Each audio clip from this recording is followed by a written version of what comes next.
I think the biggest pill I had to swallow also was like shedding this identity of like my corporate experience of being like, this isn't my full identity anymore. And that was really hard. But it's like knowing that our safety and security is not tied to a paycheck that is given by a company, but versus that we create safety and security within ourselves, that we can make money ourselves and it's going to be okay.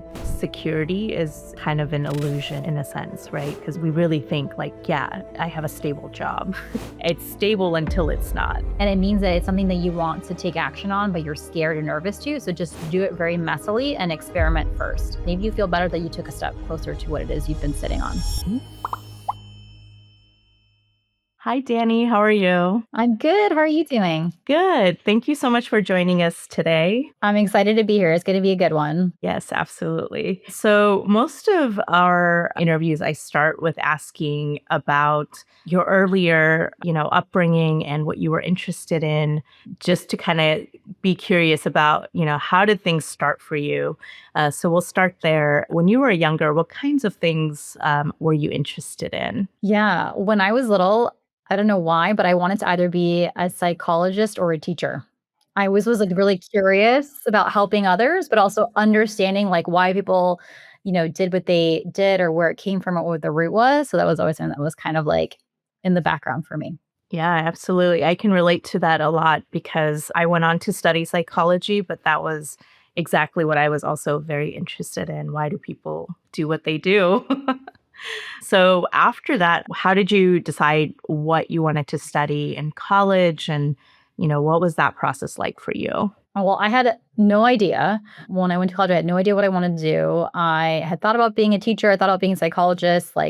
I think from pretty first-gen immigrant upbringing background from my parents, they were like, pick a job that's super stable, pick a job that's like one of the natural paths and tracks. And so teacher psychologist did not necessarily drive.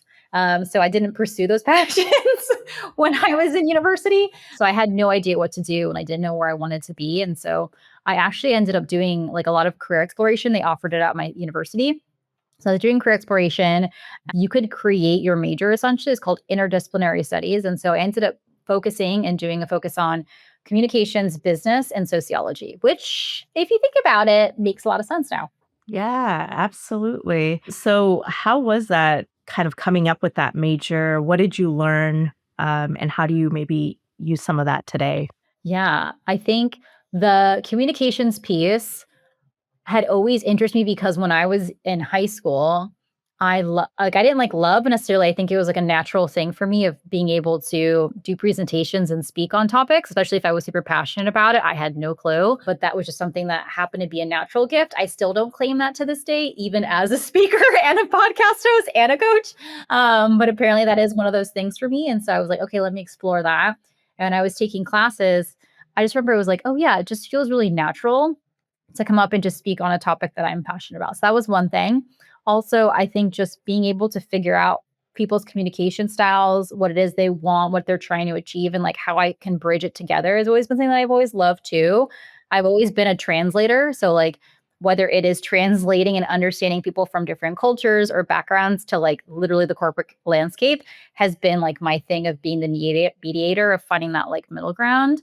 And then for sociology, it linked back to, I remember I was looking at it in school. I was like, understanding like society and their thoughts and why I was like, sign me up. So I took that and I was like completely fascinated by that. And then the business piece just felt like very like, well, why wouldn't I?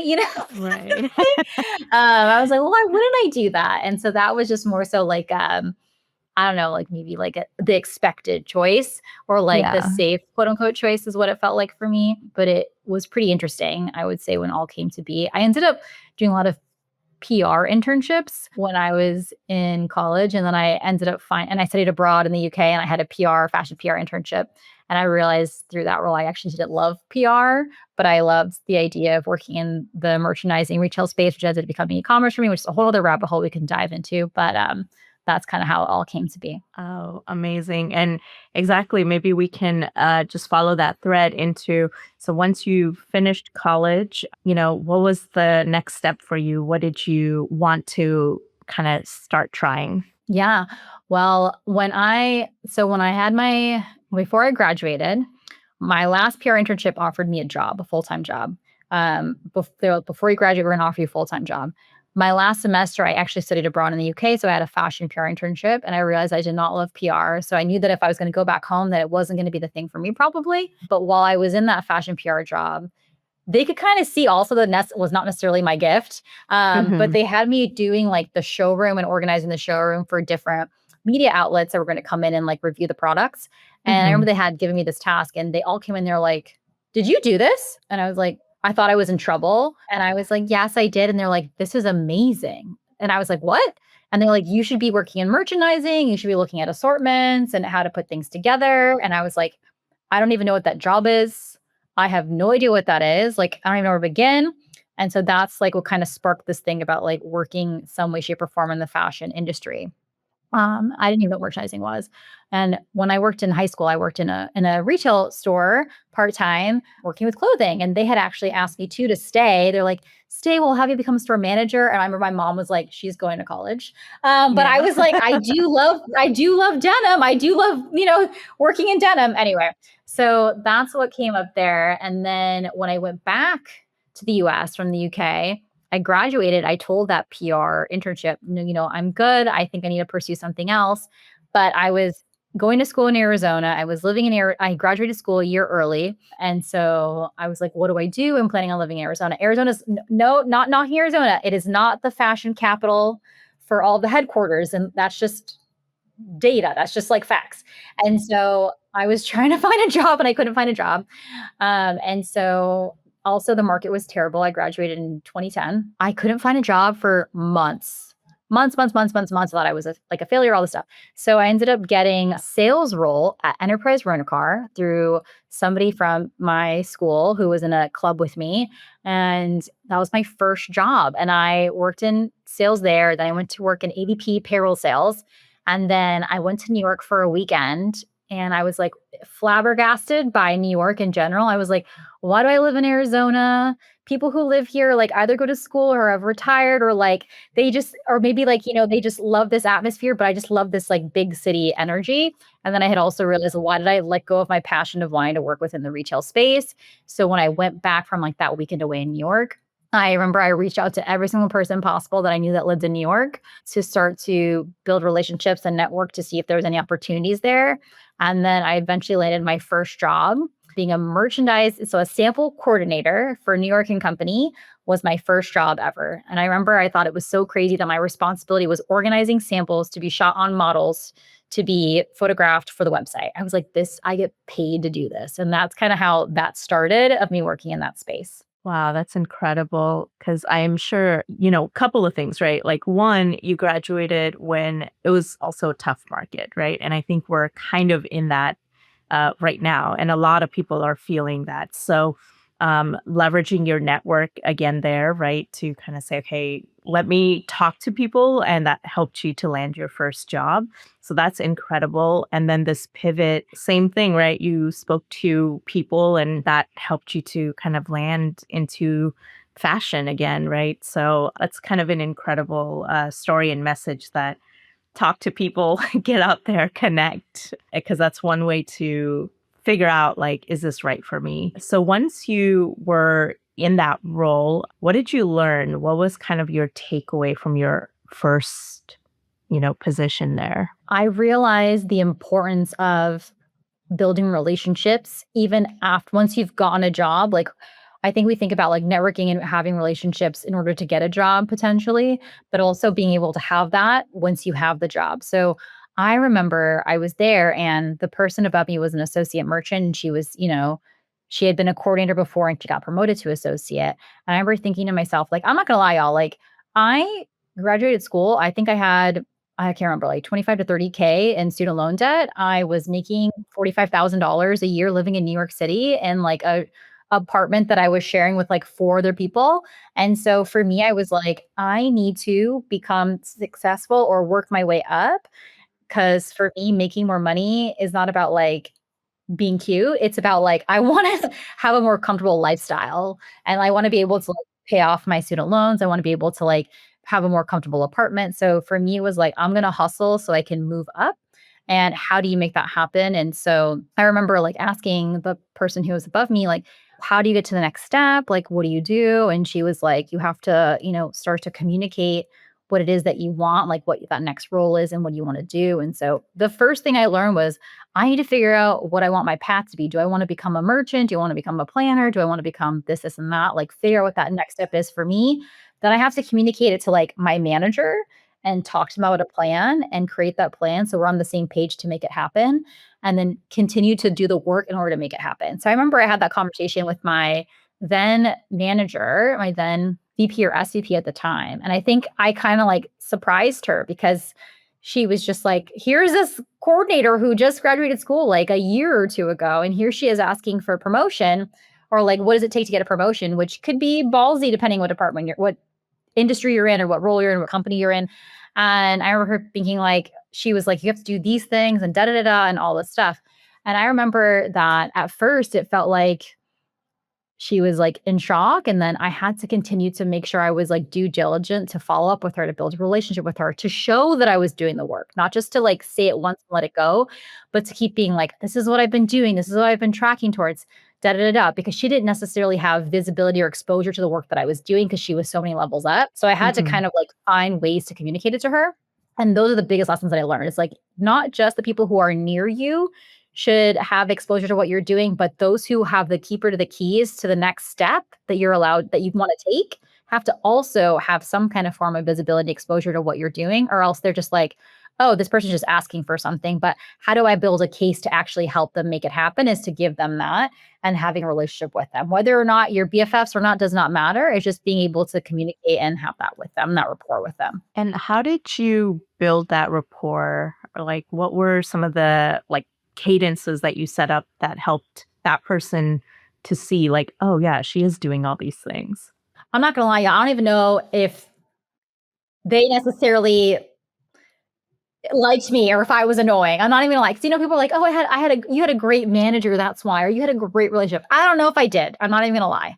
Not even gonna lie. I definitely don't even know if that was the case, but I had to know even as like a how I was 24 at the time that I was like, if I want this to happen, I have 2 choices. I'm either Mhm. gonna like communicate my way to clarity to know that this is a path forward here, Mhm. or if it's not a path forward here by communicating and getting clarity, then I know I have to take a step somewhere else.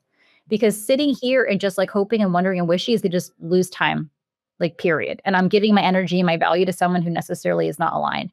So I had to like really put my big girl pants on and do a couple of things. It was like, one, I had to find people who were gonna like help champion me, no matter how cheesy that sounds, is true. Because if you are just on your own and no one else is like helping cheer you on, to prove your case to somebody is going to be super hard. So you have to have other people who are like, yeah, no, Danny's like doing the work, or you're like, yeah, no, she's making a difference. And so even though I had like my VP, SVP, I knew I had to get in like the associate merchant. I know I had to get in my cross functional partners. And so bringing them in to also tell that person was super crucial. Then the cadence with that person, whether I liked it or not, I had to like either set up a monthly meeting with them or a quarterly meeting. I also had to make sure I was creating visibility through my emails. So if I was like going to send them like a recap of like these are the things that I've been working on, or like CCing them on things so they could see that I was like making progress on stuff, or like anything that I was spearheading, like communicating that to them. It's Mhm. uncomfortable. It's not bragging, y'all. It's just facts and data. And you have to give the Yeah. person the data so that way they can make the case for you. I think these are really critical points. And I think when you're really early in your career too, there's not like a clear, path or toolkit, right? To say, here are all the things you should be doing. There's a lot of advice and a lot of noise. And to be able to kind of filter through that to say, no, these are the things that actually help, I think is really important to hear. So thank you so much for sharing that because I think those messages are so critical and important. And so once you were in that position, you were doing all these things. And when did you get to that next level that you were hoping for? Or did you move to a different company? Yeah, I think I stayed at that company for 6.5 years, and I went from in the course of 6.5 years, I went from being a coordinator to assistant to associate to a merchant. So I think it was at least 4 promotions in the course of the 6 years, 6.5 years. Amazing. Yeah, so I was like I mean, it took also having people who are gonna like, who really did support me, and I did put in a lot of work, I'm not even gonna lie, but it was also people who were, like, truly gonna help move it along and help it happen, but I had to, like I'm a squeaky wheel, I'm not gonna lie, like, I definitely was a squeaky wheel. No, I think from your story, it's very clear that that's exactly what's needed. And so once you were kind of getting to the next levels, what were you making sure you were doing to level up the skills as you moved up into each role? Because I think that's the other thing, right? Like once you get there, sometimes it's still hard to figure out, like, okay, now how do I perform at this level compared to where I was? One of my friends told me this. She is a lawyer and a life coach and a mom, and, it was feedback that she gave me. She was like, "Dani, you are always asking for feedback. Like, you never don't ask for feedback." It's almost, like, jarring to me how much you're willing to receive feedback, and I'm not saying I take all feedback and I'm like, "This is the gold standard," but I think that's something that's really important to me, and then I filter it accordingly, but also, like, I always wanna have clarity on what is the next step for me in some way, shape, or form. So, once I got once I would get a promotion, I wasn't like, "Okay."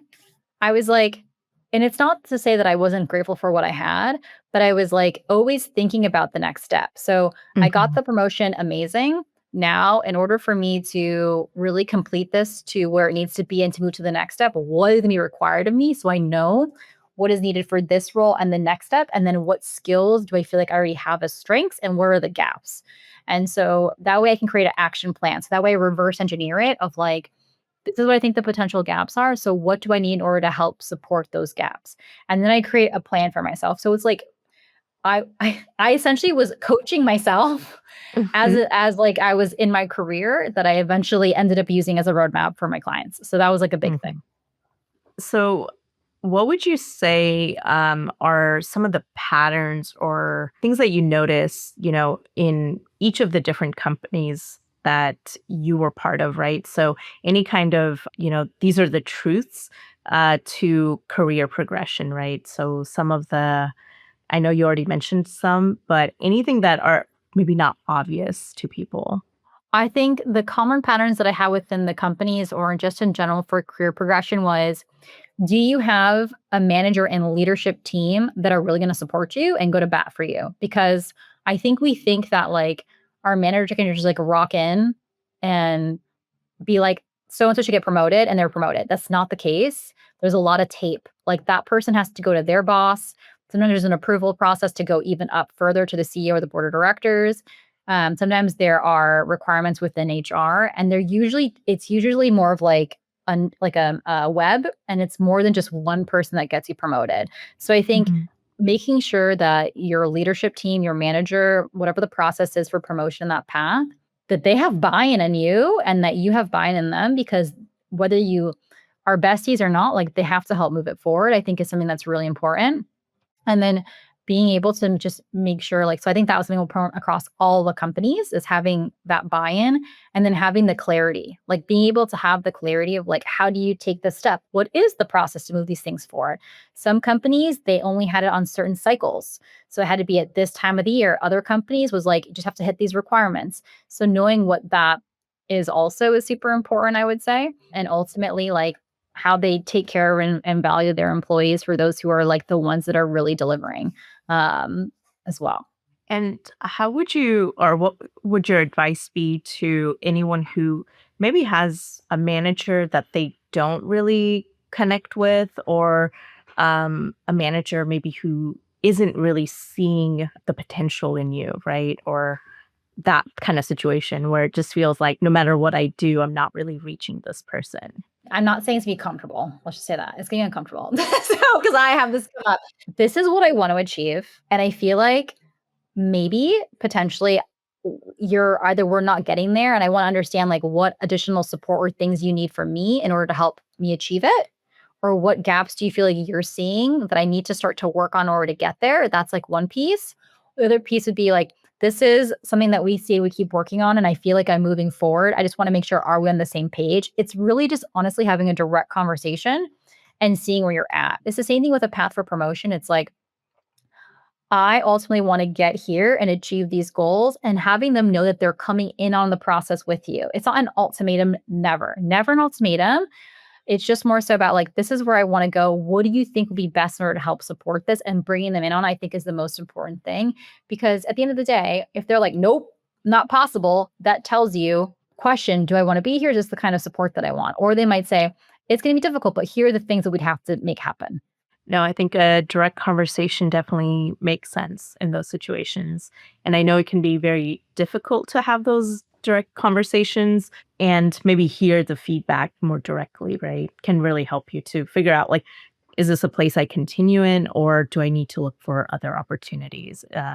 So yeah, that totally makes sense. So as you moved up into maybe more management level roles, how did you guide your team to deliver and also, level yourself up at the same time? Because I think that also becomes a little bit more difficult, right? Because now it's not just about what you're contributing, but you're also in charge of other people's contribution. I think it's always important to have like clear goals. Like, what is the company's vision? What do they want to accomplish? What is the department's vision and goals? And what do they need to hit? And then how does that break down to the team and each member? So that way you do essentially a roll up of like, how is each person's role contributing to the overall company? That is the most important piece.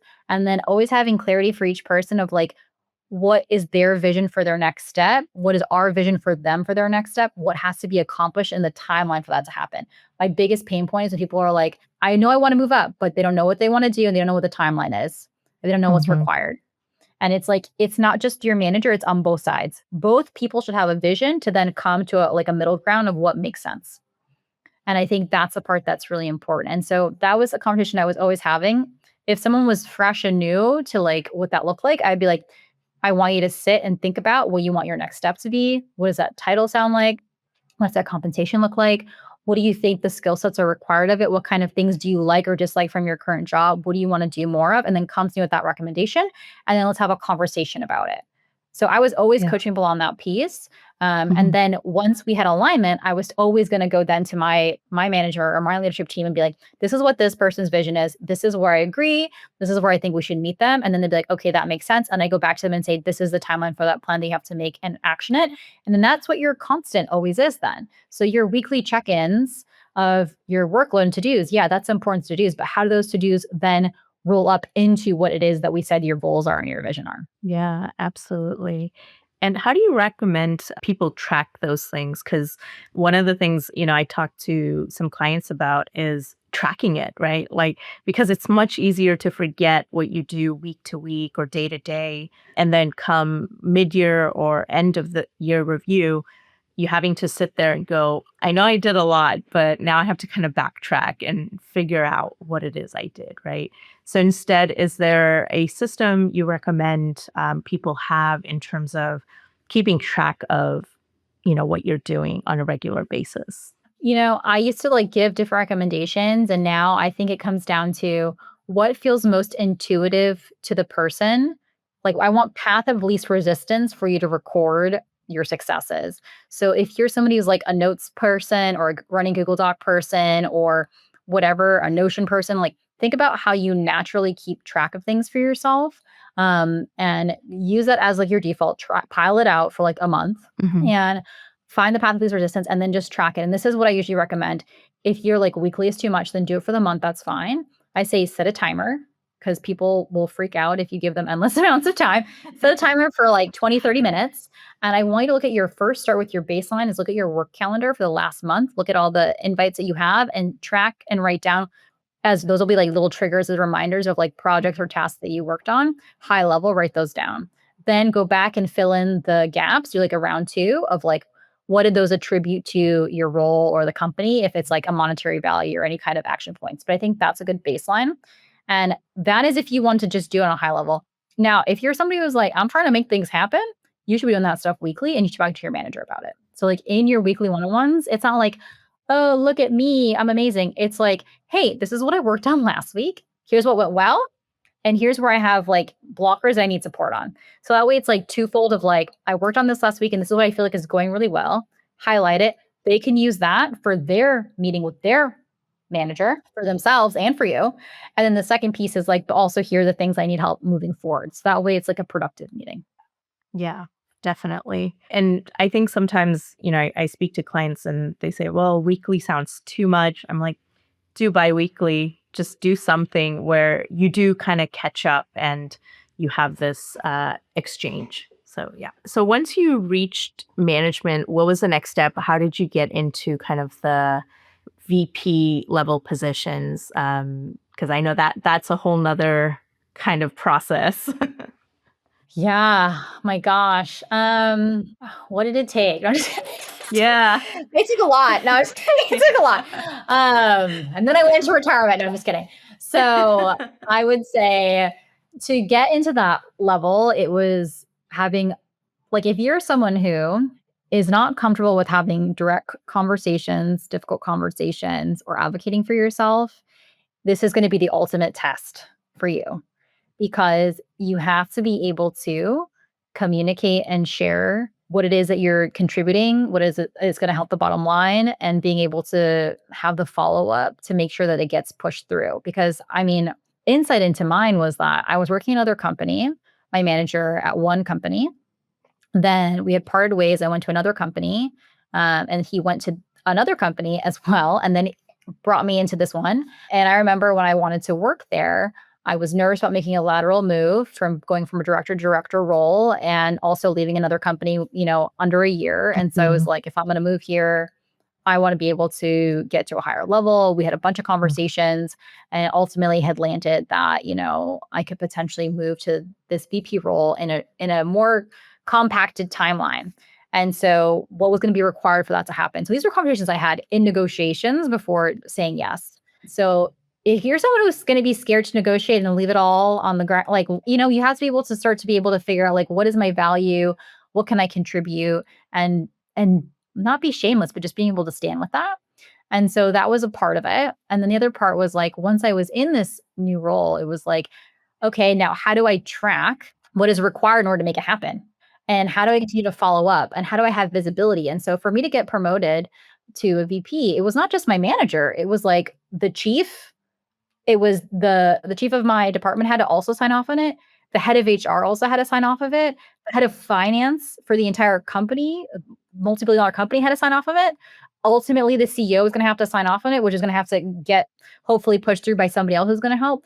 That's a lot of people for one person out of, like, a huge company. And so I just want you to think about that when you're thinking about yourself.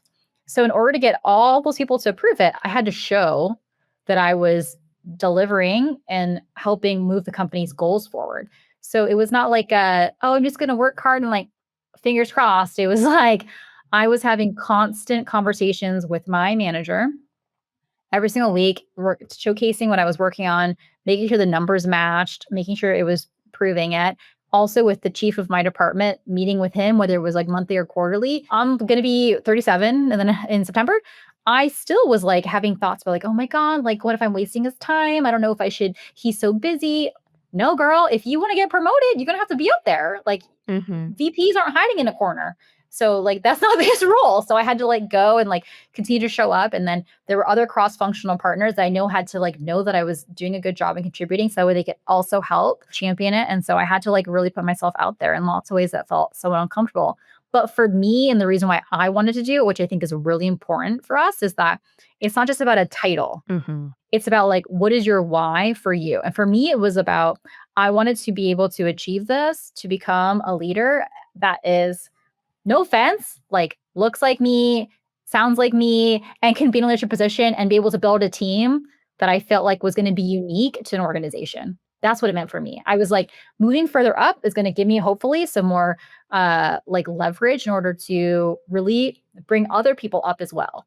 And so that was my motivating factor ultimately. And so when I got there, once the moment I got to that company, I was like, how can I bring in people who I can help uplift and train and motivate and support, that I just enjoy working with also, and that was a big thing, Yeah. because I had remembered from the story that we just told before of all the times of me trying to navigate these spaces and build relationships and trying to figure out on my own. Like, I wasn't that kind of leader for other people. I wasn't like, figure on your own. I was like, how do we figure it out together so you can also make this happen for yourself? No, I think that's not a given in a leader, right? Where they're also thinking of you and your growth. So I think that's very unique and amazing that you also kind of thought, how do I help other people to also achieve their goals? And what does that path look like for them? How do I help them unlock it and figure it out? I know there was a lot in there in that story because um, I think we have this notion that, if you work hard, there's this kind of reward at the end, right? You'll get promoted and you kind of have this career that you've envisioned. But the more you kind of tell your story, it's so clear that it's so much about relationships, being clear on what it is you want, and then the layer of why. Why do I want this? What's the drive for me? So all those things are important. And once you were in that VP position, how did that feel for you, right? To get there in this kind of like it is a short period of time, right? I think it's about 11 years in your career that you made it to that level. How was that for you? And how did that change how you thought about career growth and all the other things, maybe in your life as well, right? And what you can achieve? I think I felt like a fake and a phony, I'm not gonna lie. I think I felt like I discounted it a lot. I think I discount it still sometimes too. Folks be like, "But you achieved this thing," and I feel like sometimes like, "Oh, it feels like it was, like, made up." Because at the end of the day, like, not to, like, go on a little mini tangent, but, like, we are a society that created these companies, that created these structures, that created these titles, that created these layers, right? So it's just like, what does it really mean? And I think that's why I was like, it's important about your why is more important than what title or role that you held. Like, yes, it to some of us it holds more value than others because it like means that you've achieved something X, Y, and Z. But like, what does that really mean? Like, how do you Right. define achievement and success? That's a whole other Yeah. thing that I won't have us go down of why I have my business. Um, Yeah. but I think when I got there, it was like, okay, so this is what it is. This is what it means. And I think the realization that I had was that like, wow, I have worked so hard and dedicated so much of my time and my energy to my career, to being my primary focus, to get here, to feel safe financially, to feel secure financially, to feel like I have my own back, that I can take care of things I want to take care of, to be able to work with people I really enjoy working with and hire and develop people I really enjoy being around and wanting to support. Like I absolutely loves that. But it was like, I think ultimately too is like, well, who am I to say that I am a leader or an expert or any of those things? Because for those of us who are, however you want to self identify, it's like, for me, it's like it's never enough in the sense of, yeah, I'm here, but like I don't know every single thing there is to know about this stuff. So I kind of feel like I'm a phony in that sense. I'm like, who am I? And I think also the piece is like, this is going to sound maybe shocking, but it's like I had really worked hard on building relationships and communicating. So I almost felt like, well, if you have the right relationships, doesn't necessarily mean that you are like the strongest skill set or expert in this space. Someone else could like jump in here by just knowing the right people. And that kind of like irked me a little bit, where I was like, yeah, I worked really hard, but also some people could just have good relationships to get into these spaces.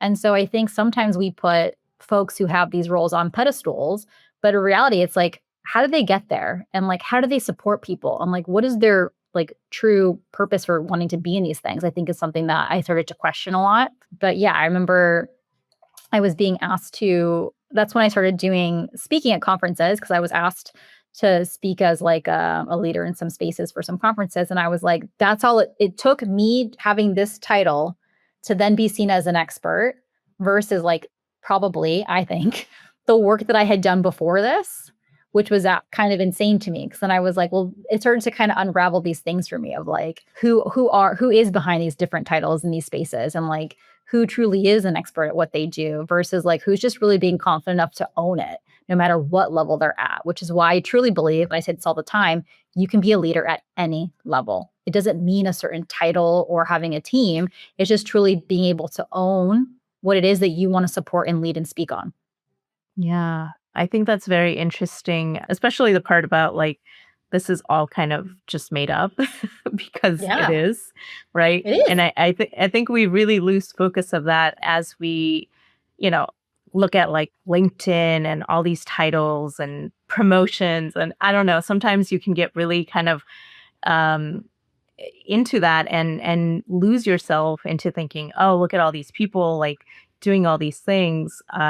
Whereas it can mean very different things in different companies, like what title it is, right? So I think we have to keep that in mind. And as you said, the title doesn't really mean that you're an expert.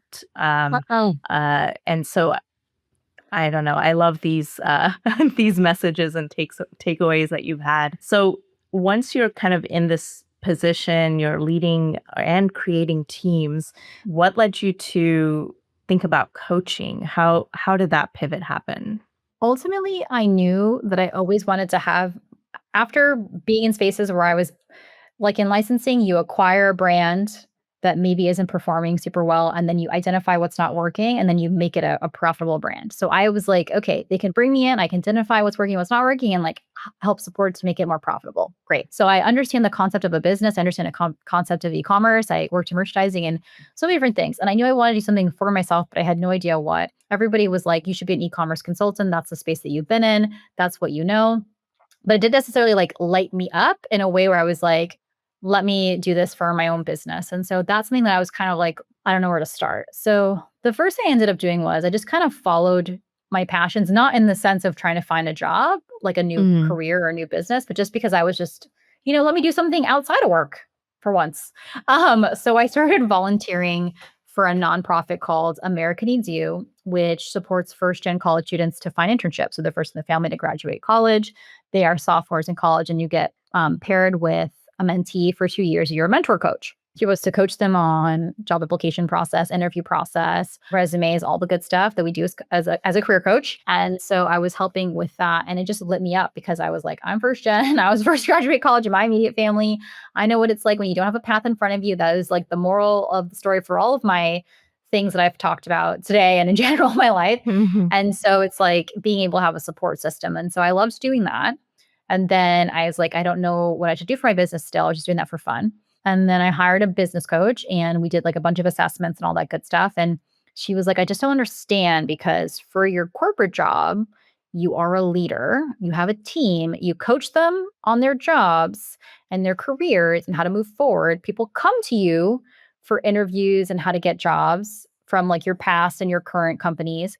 And you volunteer for first gen students to get jobs. Why are you not a career coach? And I was like, I could never be a career coach. How? I don't know. Like, I've never, like, how could I have that be a business? How could I charge people for that? Like all the if you are an entrepreneur, all the classic things we say as a first-time entrepreneur who is diving into business. I do it for free. I do it for fun. I just like to help people, like insert all the classic taglines. And so my biggest thing for my business was getting coached on the fact that like I could have a business and charge people for services for exchange of the work that I was doing versus just constantly doing free work. And so that's how it started essentially of just the natural things of my corporate career, what people were already asking me for and what I was already doing, and just turning it into a business model versus me like constantly just giving it all of my time. I still volunteer, obviously, because it's just a Yeah. part of who I am. I still volunteer. I still do things just because I love to, but I also have my like official coaching business. And so that's how it unfolded and started. What do you feel like was challenging pivoting from a corporate career to your own business? Easy. It was it was, and this is probably anyone who's an entrepreneur who went into from corporate to entrepreneurship. It's going from what our minds believe is a stable and secure job of having X, Y, and Z paycheck and benefits on a scheduled basis to having inconsistent quote unquote income or variable income and benefits, and being able to find safety and security within ourselves within a versus a corporate structure. Now that just sounded really like jargony and fancy, but it's like knowing that our safety and security is not tied to a paycheck that is given by a company, but versus that we create safety and security within ourselves, that we can make money ourselves and it's going to be okay. I think one of the things with that is, we think our job is very stable and secure. And I think in the recent environment, we're finding that it's not, especially in the tech sector, right? As we've seen a lot of layoffs. Um, so even that security is kind of an illusion in a sense, right? Because we really think like, yeah, I have a stable job. It's stable until it's not, right? So Uh-huh. yeah. So how did you kind of work through that challenge, right? To kind of say, I especially are you leaving at kind of like the VP level? I'm sure, that in itself felt pretty good to be there and to have achieved that goal. So then to kind of say, okay, I'm gonna basically pivot and feel like I'm starting at square one, right? In a Yeah. sense. How did you kind of coach yourself through that, or what were some things that helped you to kind of lean into that, say, you know what, let me embrace this, as opposed to, oh, I don't know if I can do that, if I can go all the way back. Yeah. Oh my gosh. I don't know. No, I do know. It took, I'm not even gonna lie, y'all. It wasn't like a one shot thing. It took years, and I'm in year 3. I think I'll have completed year 3 as of this month of my business. I'm entering year 4. And I would say this is the year that I felt the most secure, where I was Mm, like, yeah, girl, you got your own back. And this is a real business. It's not like a baby business. It's like a real deal business. Even though I've been told years before of like, no, you're doing it. It's a real thing. It never felt 100% like that to me. And I had lots of thoughts before I was going to go full time in my business. I had lots of big dreams that my coaches were like, girl, be real. I wanted to, at first, for me to consider my business real or to consider it full time, I had to make just as much as my corporate salary. Nope, that wasn't going to happen out the gate. That was very like pie in the sky idea. I love when we see those like taglines and stuff in the news of like so and so started a business and now they replaced their yeah. corporate salary within 90 days. Like love that for them. But also Yes. like figuring out like what, and I say this a lot, like how do you define success for yourself? And so I had to redefine what success meant for me in this new space, because previously maybe what was important was either the team or the work or the title or the pay, but what did my business mean for me to go into? And I was like, okay, well, success in this doesn't mean necessarily that I'm going to replace my corporate income. That's what like an old thought pattern that was coming from an old identity that thought that was Hmm. important. That's not who I'm going to Yeah. be in this business.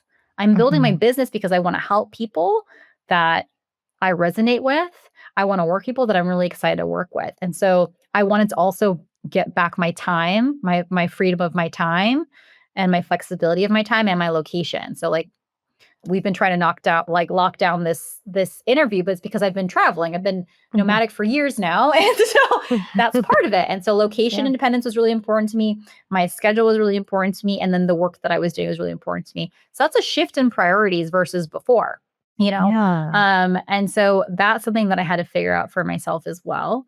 And I think all of those things were like the pieces that came together for me to feel like, okay, how can I work through this mindset of these old things that I thought were important, held value versus what I actually want? And maybe they're not necessarily the societal norms that I was like pre programmed with or messaged. And that's okay. Like both are fine, Yes.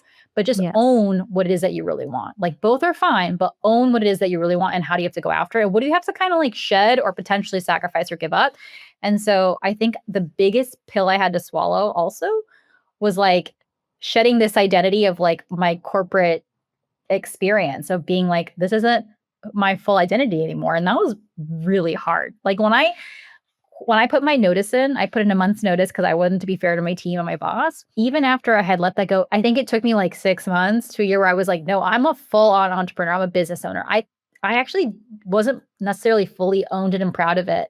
Like even when I left, I think I had like a little bit of like, oh, it's just made up and anyone can be a business owner. And now I'm like, no, we went through some things to get here. So we own it. Yes, absolutely. And I think that's very interesting, this concept of identity, because we don't really think about it, right, on a regular basis. So we don't think that, oh, I'm feeling kind of insecure about moving into this identity because it's new, it's something I haven't done before, and it's not something I'm familiar with. So it takes a little time to kind of grow into that new identity. Like you said, 6 months to a year. And it feels like as soon as I have a business, I should be able to be like, yes, I'm the CEO of whatever, right? Whereas it kind of takes time to really own that and say, no, this is what I'm doing. I have the same thing with like transitioning to becoming a coach, to be able to say, yeah, I'm a coach, because I also felt kind of this imposter syndrome that you mentioned earlier, where it's like, well, who am I to kind of say, like, yeah, let me coach you, right? But the more I did it, the easier it became to also introduce myself as a coach and to say, yeah, no, this is what I do and this is how I help people. Yeah, so that's one aspect of it. And how did you, kind of start with like building your brand, building content, marketing, all those things you have to do for your business, especially the first year where it's maybe not so clear, right? What exactly or how exactly you want to position yourself. So, how did you work through those things? Huge blocker, large amount of resistance. I say this the same thing with being like a speaker and that supposedly being a thing for me. Visibility was excruciatingly painful. So if you are somebody who comes from like a family background, a cultural background where like visibility is not a thing for you, that like children are to be seen, not heard, kind of a thing. Like you are supposed to be like very quiet, polite, well behaved. It's extremely painful to be visible in the sense of marketing because you feel like you are very vulnerable and exposed, especially if you're a recovering like perfectionist or people pleaser. You feel like anything putting out there is like open, like free game for judgment, even though rational brains of us who don't identify that way will be like, well, who cares?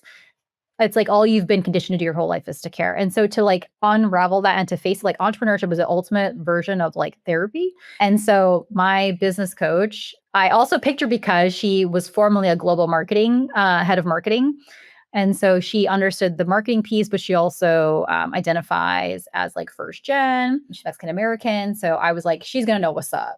Like, Yeah. she's going to know where I'm coming from. And so for her, she was like, well, first, let's start from a place of service of like your marketing is just helping. So obviously, from a young child, I always like to teach and to educate and to help and support to any degree that I can. And so she was like, how can we do it from a place that feels comfortable of like teaching, educating? That's my jam. So that's what I did.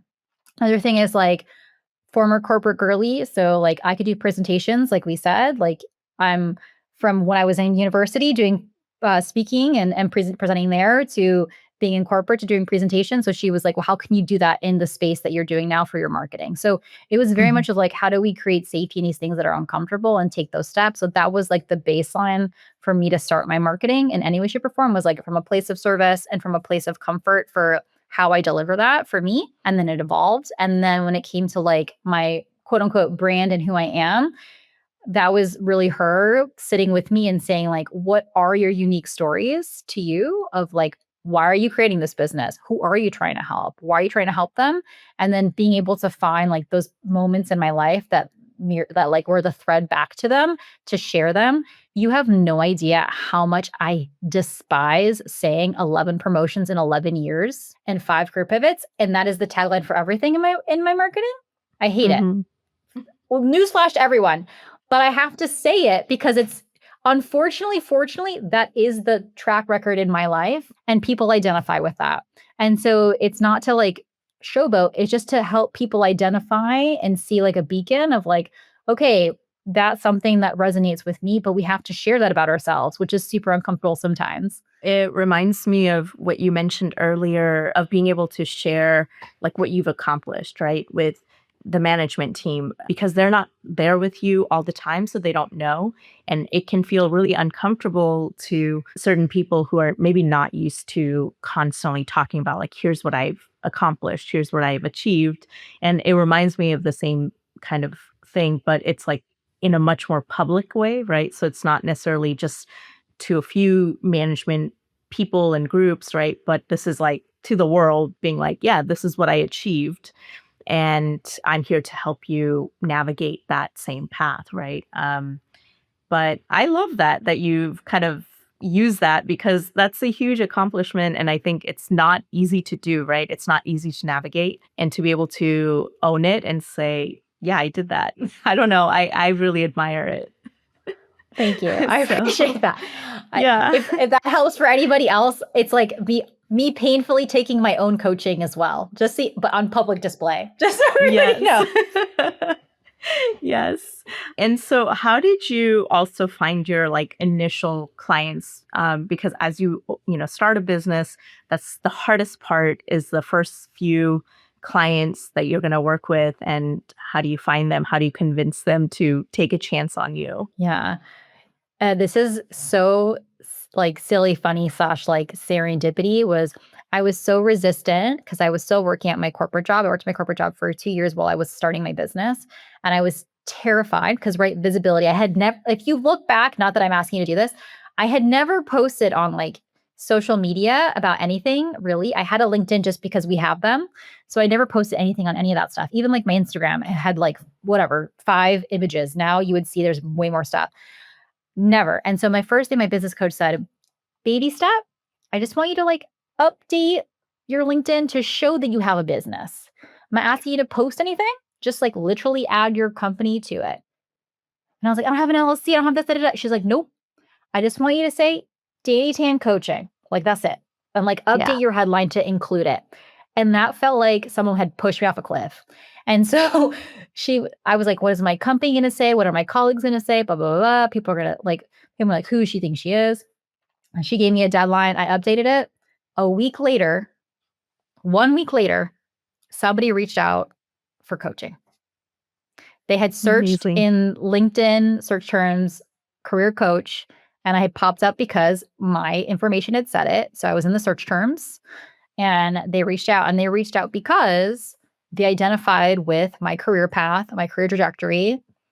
And so they were like, I like the career trajectory that you've had. I want to do something similar. And so I'm requesting coaching. That person signed. So I'm not saying that happens for everybody, but like, just like, that's just how the snowball started. And it was just me being able to be vulnerable. Yeah. So that's where I Yeah. was. No, I think it's really, really hard if, I was the same, like I was in consulting, so I never posted anything really. Like I hardly even went on LinkedIn, like let alone post anything. So yeah, so to kind of add and update your profile and to become really active on it, it was a big kind of deal to kind of say, yeah, now I'm gonna post on here and say things and whatever, try this out, right? It's also very experimental to kind of say, I'm going to try this content or this content. Because sometimes, especially when you look at like people who have a lot of followers and stuff, it seems very polished. They know exactly what they're talking about, their brand, right? In the beginning, everything is so, you know, I don't know, we're all still trying to figure it out. And of course, everyone's evolving, but it feels more messy in the beginning because there's no real foundation that you've built yet. But that's amazing that someone just like reached out to you and it just clicked and they signed on. And so, how have you taken that first year, right? So, of your business. So, you had your first few clients, and then you're like, oh, okay, there's some kind of momentum. How did you think about the rest of the growth of like, here are my targets, here's how I'm going to get there? I had always been like coached and supported. And some of us hear this is that to start with private clients, one-on-one clients. And so I was like, okay, like let me focus on getting one-on-one clients and making that happen and to grow that to a certain point. So I have like X amount of clients per day that I'm seeing that, and then eventually work my way up to potentially having more when I feel like I could hold that capacity because we also as coaches, like we're learning how to hold capacity for every single person that comes in. And so I wanted to make sure I could support people to the best of my ability before I would add on more. So that was one Mm, piece. The biggest thing that I had also learned was that how I deliver and serve people one on one versus a group was actually different. And I had realized, I think we might talk about that at some point, that I had like this underlying passion to also have a group. And so a big thing that people will talk about is like, we get advice, and it's not saying that there's like a right way or a wrong way, but it's just like the way that people know was, get a roster of X people of private. And then once you've really, have that rhythm, then go to a group. And there was something inside of me that was like, you're meant to have a group. And so I think it was like year one. I was like, I want to launch a group. And yeah. I remember my business coach at the time, she was like, focus on the one-on-one. And I remember it was like the holiday season. And I was like, I'm going to launch this group. And I just did it. And I got my first 5 group clients in within year one. And I remember and I just Nice. remember like, I want to listen to my intuition of like what I'm feeling right now of what I feel like people Yeah. need, because it was also like I was hosting all these virtual workshops. People kept saying, I feel alone. I want a space, blah, blah, blah, blah. And so I was like, I feel like if I brought them into a group, they would feel better. And so I launched that group, and I have year 2 of this group right now. right now. Yeah, which is crazy. So it's a year and a half. The program has been going for a year and a half. We're in year 2 of it, and this year I have, I think 12, yeah, 12 members right now, which is insane. So, which is great. But I think that the lesson that I learned was like, also, yes, it's amazing. Listen to your mentors, listen to your coaches, but there is a part of experimentation and listening to your intuition of what you know, and just knowing that like you can test things out as well. I think don't like burn everything down, but like find ways to like hold steady what you have and then try to do some experiments within it that you feel like feel good to you energetically, and then just see what Yeah, happens. And I think that absolutely. was a big thing for me. No, I think that's great because that's the thing is like we can have so much advice and mentoring and all these things where people are also kind of saying this is what worked for me, so maybe this is also what's going to work for you. Whereas I think if you stop and go, well, what am I trying to build and how do I want things to evolve and grow? And maybe the timing for you is a little bit sooner or a little bit later, so you can only play with it and see, okay, what makes sense for you right now. And I'm glad you took that chance and were able to grow your group, and that's still going. And what have you found clients to get out of group coaching that they may not get out of the one-on-one coaching? Yeah, I think it's truly like being able to hear other people's experiences as the shared experience piece. I know we hear a lot of everyone saying the word community a lot, like we hear community a lot, but kind of just a different way to approach it is when somebody's on a call and they're having a terrible day, and it's because of a coworker, a friend, a manager, whatever it is, and somebody else can hear somebody else having that experience, it's like they literally will say, I feel like I'm not crazy, or I feel like I'm not Yeah. alone because somebody else is experiencing this too.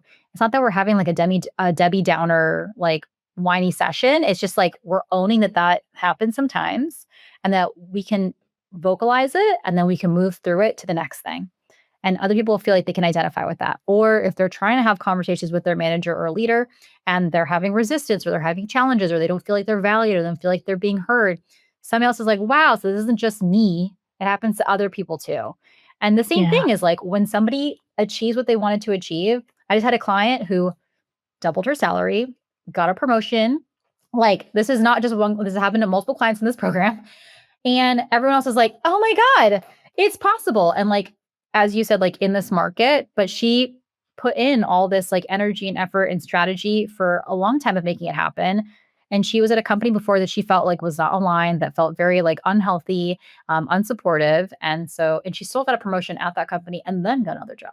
So, Yeah. that is also a light for other people of like, oh my gosh, like it isn't not just look at the market. It's like, look at what this person put in and what they got of it. And they kept at it. And that was available to them to make it happen. And so I think that's also a motivator too. Yeah, absolutely. And I hear that from founders too, because I think building something early on is hard, regardless of maybe how quickly you're seeing some success, right? So it helps to kind of talk to other founders who are going through similar things, and you say something and the other person goes, I know exactly what you're talking about, and here's what I did, or just kind of hearing someone's story can really help you reposition your perspective too. So yeah, Yeah. that's great. So what if you're looking ahead, what do you want your company to look like in, let's say, 2 3 years, right? What are you aiming for? I want to help as many women as possible when it comes to their careers and their lives, like, period. That is the mission, time and time again, year after year. Last year, the background of my phone said, I'm here to help as many women, especially women of color, as possible. This year, it says, keep it simple and simple systems, listen to your intuition and quality over quantity. So it's just like, I'm not trying to recreate the wheel every single year. I'm literally just like going all the way in on this year after year, and we're just refining how I can help them in a better way, in a more supportive way, in a way that's more aligned. And that's what it comes down to. Like, I want to say it's going to change, but it's not. No, because sometimes I think it's hard to envision in the future, like this is what the company should look like. But I think, coming back to the mission, like you mentioned, like I want to stick to this mission, right? And maybe that evolves a little bit as you go, but it seems like you have a very clear why and a very clear of like who that you're trying to help and how you get there. So that's amazing. And for anyone who's like listening, what are some resources that helped you? I know you mentioned your business coach already, but anything else, such as like a book, or maybe you joined a community, or podcasts, anything that's like really helped you throughout your career and also when you started your company that other people can maybe check out and look into if they also want to do similar things. Yeah, for starting my company, outside of having a business coach, it was like this is a very similar pattern of how do you find people who are doing the things that you want to do or pursuing the things you want to pursue and putting yourself in those environments and surrounding yourself around those people. And so finding a community of entrepreneurial like besties and women was super important. Like period. It's just fine. Like you can just meet up once a month. That's totally fine. But I have folks that I can go to right now. I can like drop a message and they're going to give me advice and give me support. Like they're there for me through life and through business because it's all intertwined. And without them, I would be completely lost. Like my business would not exist without them. And Yeah. that was the most important thing I would say is like, who is my business coach always says this. I love her, as you can tell. Like who are the last 3 to 5 people in your text messages? Like, are they your entrepreneurial besties or are they not? And she's totally right. And so that's a big thing. The other thing is like whether it was through my corporate career or now is like some version of therapy. I used to do cognitive behavioral talk therapy and then I moved to somatic therapy. For those of us who don't know what somatic therapy is, it's like more so like sitting with the emotions that are processing them and how they stay in your body. And so if you're really like overthinker analytical, maybe you kind of like overanalyze or think your way out of your emotions. I'm definitely that person. And so one of my good friends and also my somatic therapist practicing sitting with your emotions, processing them is really important, especially when we're Hmm. trying to sit with other people's emotions in their space. And then the last thing I would say is self coaching. So I learned this through coaching friends as well, is that being able to self coach myself, especially on days that I have lots of clients, it's not just about serving others, but it's like we have thoughts too that come up. We have thoughts about our business, we have thoughts about our lives, our friendships, our relationships, and like being able to write down those thoughts and being able to self support ourselves. Because if we let those messy thoughts sit there, they're going to fester and grow and become like weeds. And then how can we really be able to if we can't tackle our own stuff, how we help tackle other stuff. So self-coaching has been Yeah. super strong for like growing and working on like the thoughts and the beliefs that you have or that I have at least. So that's been a big one too. So hopefully that's helpful. Yeah, absolutely. And I guess, is there anything that you would like to cover that we didn't get a chance to talk about? I would just say with anything that if you have been thinking about doing something, no matter, it doesn't matter what it is. If you've been thinking about something and it's been itching and itching and itching and you can't let it go, but you're not sure how to start, you're not sure how to tackle it, I invite you to do messy experimentation to just do a first shot at it because if it's something that you keep thinking about, you will continually revisit it forever. And it means that it's something that you want to take action on, but you're scared or nervous to. So just do it very messily and experiment first and see how you feel after that, because maybe you feel better that you took a step closer to what it is you've been sitting on. Yeah, absolutely. One of my, coaching philosophies: start small and then you build on that, right? So the key word is just starting. That's the big part. Well, thank you so much for your time and for sharing your story of your career and how you built your business. It was amazing to talk to you and learn more. I know we've talked a few times, but kind of having this time to talk through all the things you've done, I feel like I've gotten to know you better as well. So thank you so much. Thank you so much for having me, and it's been a blast. Thank you for joining us on the Little Pursuits podcast. Please follow, subscribe, and share this with one builder who needs it. Check out the show notes for links to connect with us and our guests.